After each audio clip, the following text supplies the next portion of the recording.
ಇಂದು ಪುಟ್ಟಿ ಹೆಣೆಯುತ್ತಿರುವ ಇವಳ ಭವಿಷ್ಯವನ್ನು ನಾಳೆ ಯಾರು ಹೆಣೆಯುತ್ತಾರೆ?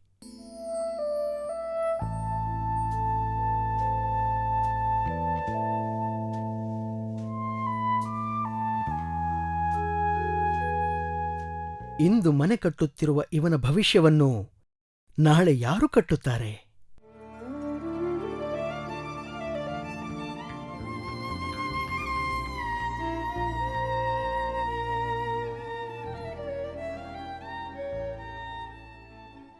ಇಂದು ಮಡಕೆಗೆ ರೂಪ ಕೊಡುತ್ತಿರುವ ಇವನ ಭವಿಷ್ಯವನ್ನು ನಾಳೆ ಯಾರು ರೂಪಿಸುತ್ತಾರೆ?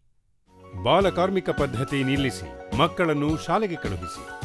ಇದು ILO ಕರ್ನಾಟಕ ಬಾಲಕಾರ್ಮಿಕ ಯೋಜನೆಯ ಮನವಿ.